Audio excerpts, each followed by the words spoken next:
2.5 மணி நேரம் படம் பார்த்ததுக்கு அப்புறமா வெளியில வந்ததுக்கு அப்புறம் கூட நம்ம கூட தொடரக்கூடிய ஒரு விஷயம் என்ன அப்படின்னா அந்த படத்தோடைய பாடல்கள் தான். நம்ம மனசை கவரக்கூடிய அழகான பாடல்கள், அதுக்கு அழகான வரிகளை கொடுத்திருக்கக்கூடிய பாடல் ஆசிரியரை தான் இப்போ வந்து மேடைக்கு அழைக்க போறோம். Let's welcome Vivek.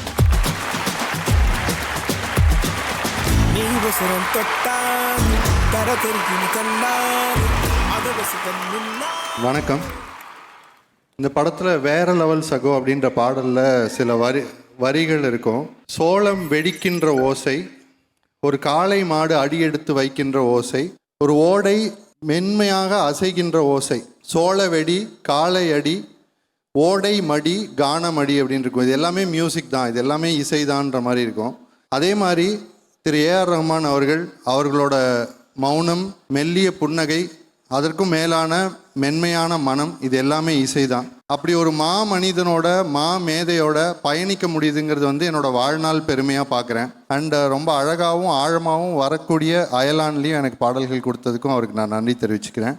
அண்ட் திரு சிவகார்த்திகேயன் அவர்கள் நண்பர்.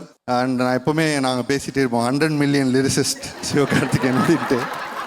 ஸோ அவர் வந்து இன்னைக்கு நிறையா பார்வையாளர்கள் அதிகமாக இருக்கிற உலகத்தில் போட்டியாளராக நிற்கிறதுக்கு ஒரு மனதிடம் வேணும். அதே சமயம் நிரந்தரம்ங்கிறதே ரொம்ப நிரந்தரம் இல்லாத ஒரு கூட்டத்திலேருந்து வந்து நட்சத்திரமாக நிற்கணுன்னா அதுக்கு ஒரு தனி திறமையும் உழைப்பும் வேணும்.